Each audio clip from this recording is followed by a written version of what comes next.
Harvard grad who's fluent in 3.5 languages, including Mandarin. She spent a year studying in China, and now she's a rising star who's already appeared in several feature films and TV shows.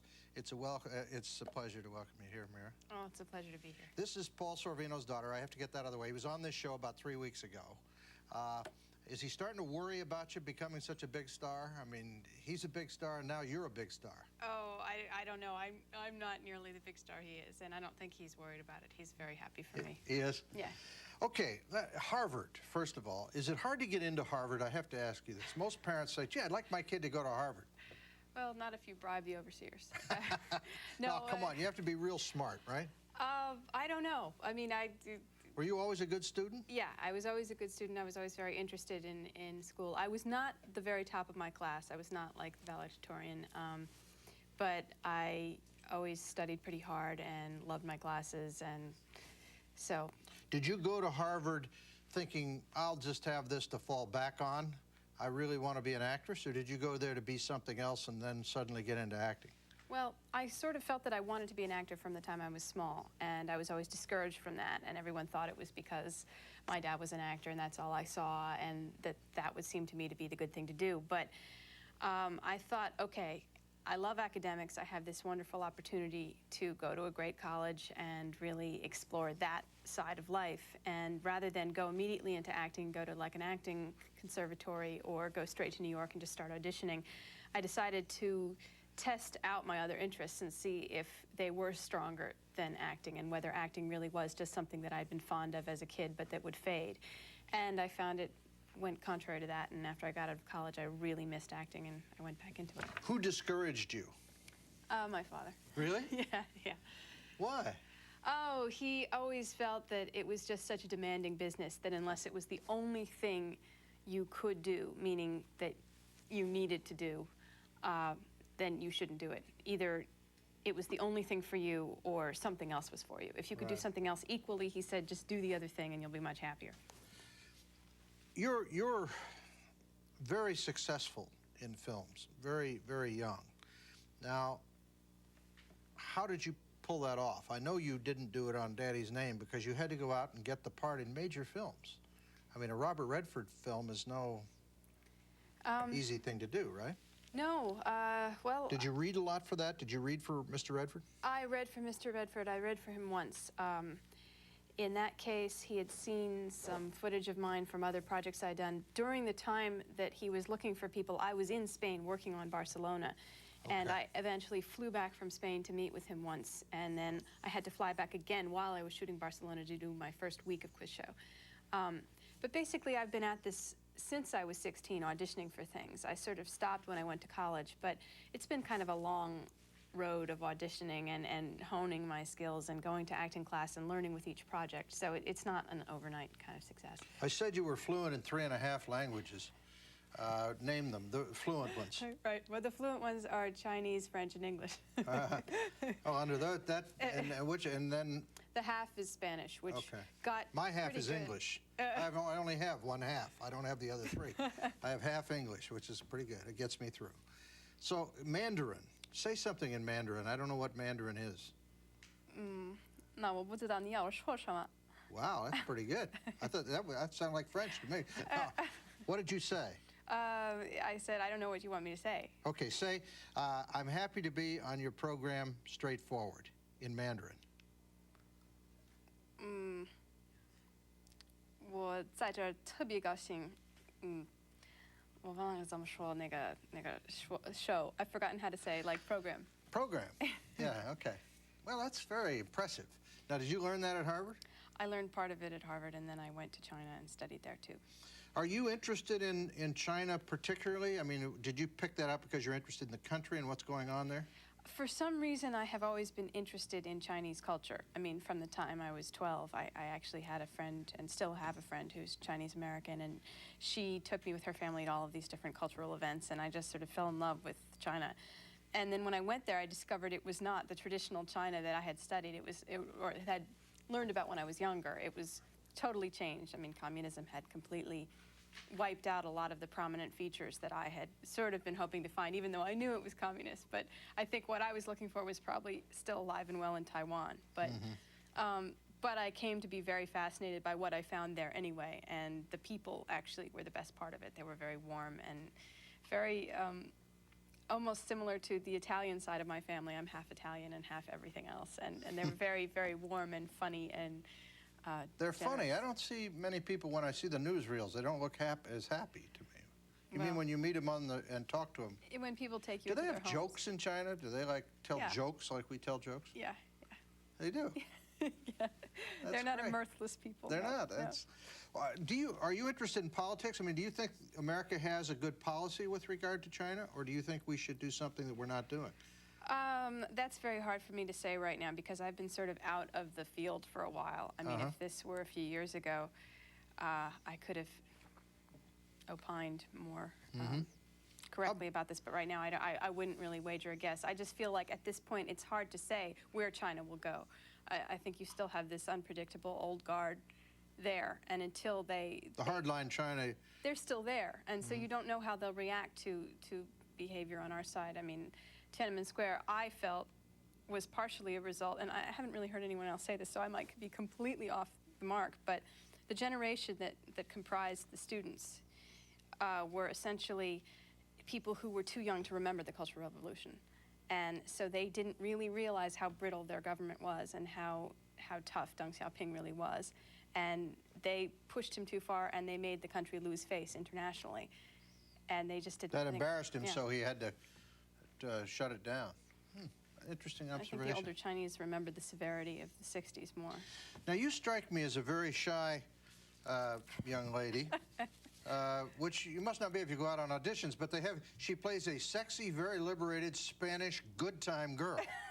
I mean, that's the description of you in Barcelona. Yes. Is that how it was described to you? That sort of... Now, what in your background prepared you for that, or don't you want to say on television? Oh, not if my father's watching. Okay. No. I won't tell you, Dad. No, I actually, Marta is, you don't see her doing these things for the most part that she is reputed to do, but she is part of this 1980s generation. I mean, it takes place in the early 80s, and you're just a few years after Franco's fall, and Spain was experiencing its own little sort of social revolution, a little sexual revolution, drug revolution, like we had sort of the late 60s, early 70s, and everybody was into sort of free everything. And the film kind of comically clashes these sort of yuppie 80s businessmen and a military man from America meeting these Spanish women who are totally into trying everything, and they're rather straight-laced, and it's sort of funny. I always thought the Spanish were a little more repressed sexually than most people around the world. Is that true? The sexual Not in this mores film. of Spain. No, Not in this film. I don't think so anymore. I think that the Catholicism that kind of kept them in check has largely eroded among the younger generations. I mean, I wouldn't say they're not practicing Catholics. I'd just say that with regards to their sexual mores, that's slipped a little. Were you brought up Catholic? I was not. I was brought up Christian in a variety of different denominations because my mother was sort of trying out different churches. My father is Catholic, but my mother sort of gave us our religious instruction. Is it something you want to do? Do you want to stay in show business all your life, or do you want to use this brain for something else? I do want to stay in showbiz. I would also like to do other things with my life. I'd like to kind of join them. I would like to eventually, after I've sort of felt that I've done what I wanted to do in terms of acting, which I think will exhaust another 20 years, maybe direct films and get into issues that I find really moving and important for people to become more human towards each other. I mean, I like filmmakers who take a real stance about something and who are willing to take a chance and say, okay, this is how I believe things are, and this is right and this is wrong, and move the audience with it and challenge the audience. You don't have to agree with the filmmaker, but at least to not just stick by a formulaic. But a lot of people think Hollywood has really corrupted the morals of this country by presenting a point of view that's not exactly in sync with what most of the American people believe. Do you agree with that? I don't know. It's a sort of supply and demand question. I mean, people are buying the tickets, so what do they want to see? I mean, I like filmmaking with a conscience, but I also enjoy being entertained. And you don't mind it when they send you the check like at the end of the week either, right? Okay, we're No, going to... I hate that. You hate that part, right? We're going to take a break. Mira Sorvino, we'll be right back, and if you... I think it's true that the heterosexual revolution is over. I don't go to bed with just anyone anymore. I have to be attracted to them sexually. But I always thought that women had to have some kind of profound emotional bond with a man. That a secure romantic relationship before they became interested in a relation of that kind. Oh, no.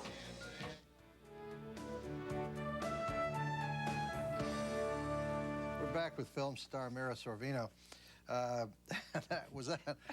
Did you guys break up in that scene when you were shooting it at all? I mean, did you play it straight? Played it straight. Did you? Do you smoke? I smoke about once a week. Once a week? My parents I know was this. afraid you have to. They do. I didn't want to. So, but I noticed when you lit there that you looked like you'd handle it. So I didn't know if you studied for that or whether you. Well, the people had to teach me how to do it better because they said I duck-lipped my cigarette. Yeah, right. You have a tendency to go. Yeah, You did put it in like that, like And a cigar. Yeah. Sort of too far, and you know, I don't recommend smoking for everybody, but somehow I have been able to avoid addiction, and I've smoked for about 8 years, about one cigarette a week. So You're addicted to one cigarette a one week. cigarette a week, yeah. But I That's think the living problem. in New York City, I'm getting more nicotine. That's than right. You're probably getting a lot Certainly of. more All right, carbon let's monoxide. show her watch. Here she is, movie star. You know, got a little dough now, 2 hit pictures, and a smiley face. Watch. How much was that watch? It was $35. Oh, well, that's not bad. Why do you wear that watch? It's cute. Well, I needed a watch that didn't cost much, that if it got lost, it would be okay, but that would basically keep me on time places, as watches should do. And I don't know, I just saw it in the window, and I thought it was different from everything else, and that it would make me smile when I looked at it. And now you're on. It's a little Here you goofy. are on national television telling people that you bought a watch so it would make you smile. It's a little goofy, yeah. It's a little goofy.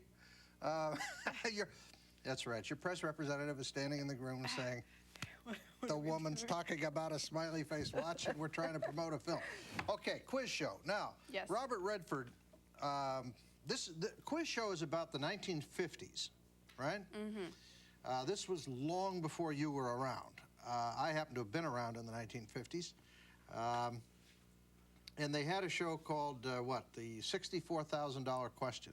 Is that what it was premised on? Ours was premised on 21, although there was a similar There was scandal. another one. Yeah. There was a scandal on these shows because what was happening was the producers of the shows, I guess, were sort of tipping off the contestants.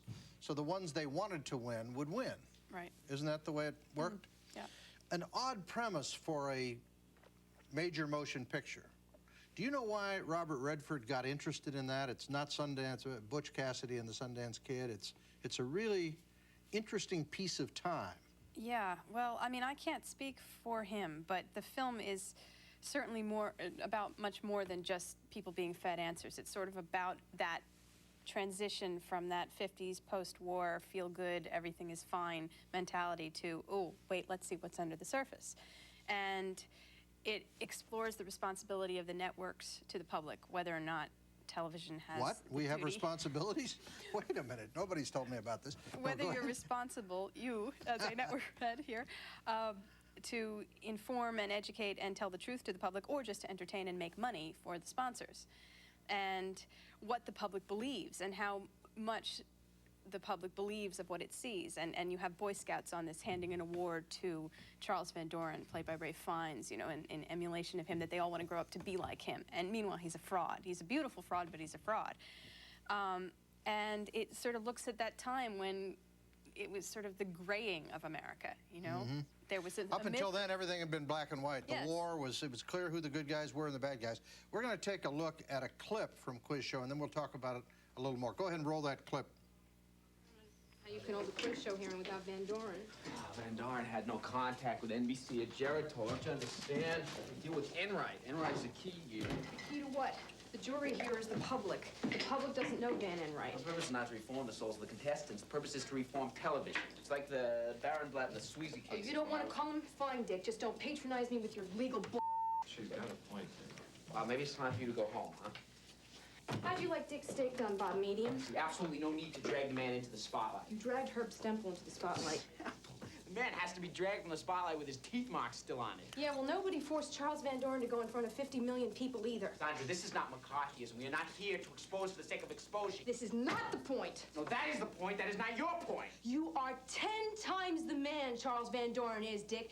10 times the brain and 10 times the human being. Meanwhile, you're bending over backwards for him. You are like the Uncle Tom of the Jews. Ooh, that's pretty heavy dialogue. Now, when you shot that scene, did you have to shoot that all in one take with the moving around, or did you shoot a line? We shot every different angle, but we would basically do it all from beginning to end. I mean, we did about 10 different camera angles on it, but we'd almost always run the scene from the top to the end. How did you keep your energy level? I understand Mr. Redford likes to reshoot scenes until he gets them perfect.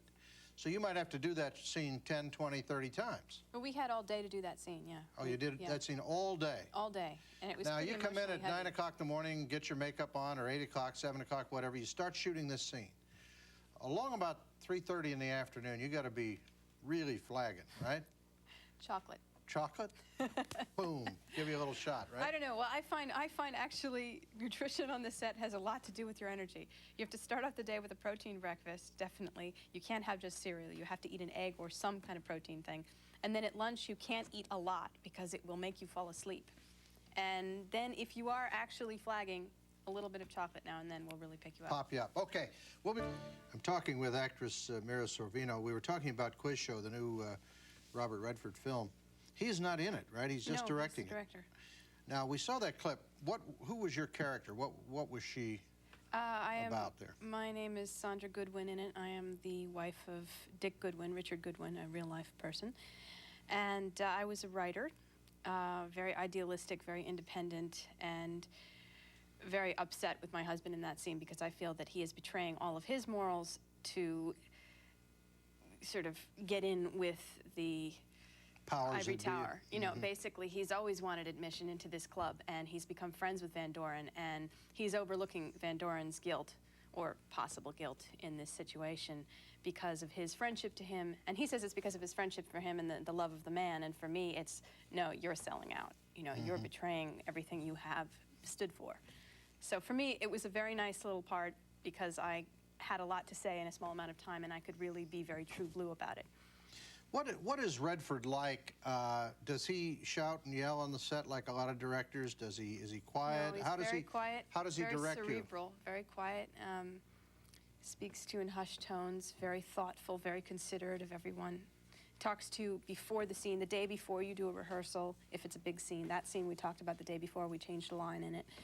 And really is an actor's director and does it until he feels satisfied, until you feel satisfied. I mean, he came up to me after one take and said, well, that does it for me. I'm happy, but are you happy? Do you want another one?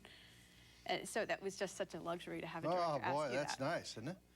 That's great. We have a phone call for you from Brandon from California. Brandon, you're on the line. All right.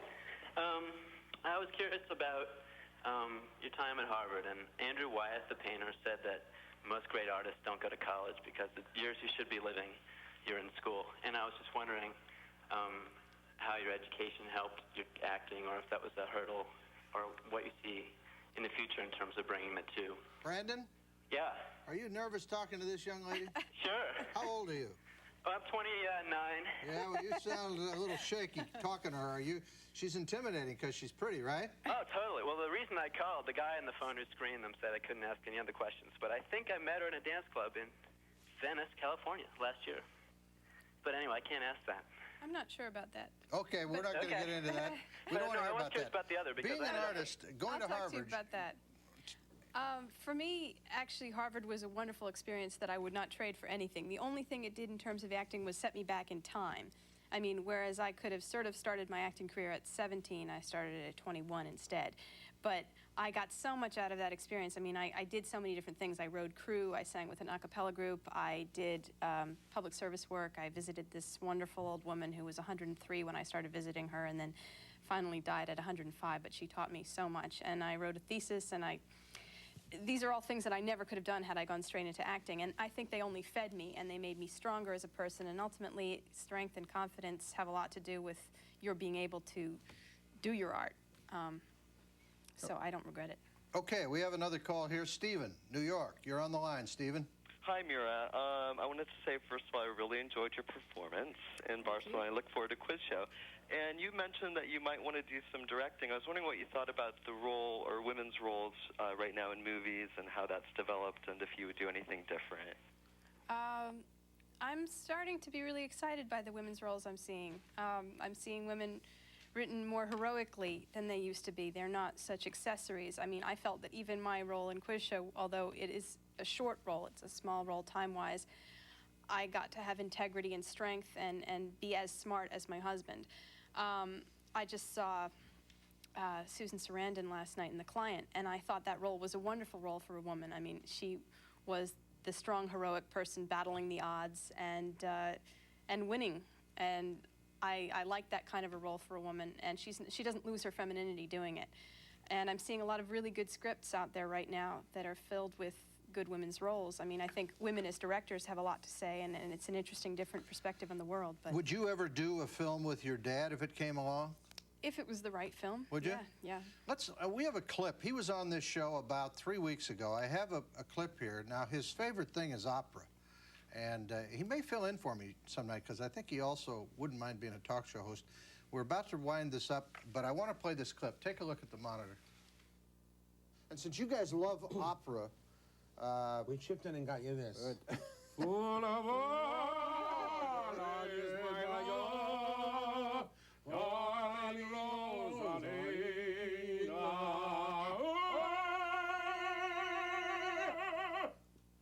That's Dom DeLuise and Paul Sorvino, who is Mira's dad, and he loves opera. Did he do that around the house? Every day of my whole life, yes. You're kidding. So No. that didn't surprise you that he walked no. in on Dom's interview. No. What did he teach you about acting, or did he stay away from it so that you would learn on your own? No, he taught me a great deal. He started teaching me when I was about 7 or 8. My first school production, he started teaching me, and hasn't really stopped. When I was 10, he taught me how to substitute. Basically, I had this part, I was in HMS Pinafore, and I was supposed to run up and kiss this sailor boy, and I just didn't want to kiss him. I mean, he was a nice enough guy, but I didn't have a crush on him, and then kissing him was like cooties. And he said, okay, Mira, think about who is your favorite movie star? Who do you think is the most handsome, attractive man? And I thought, and finally I said, Elvis.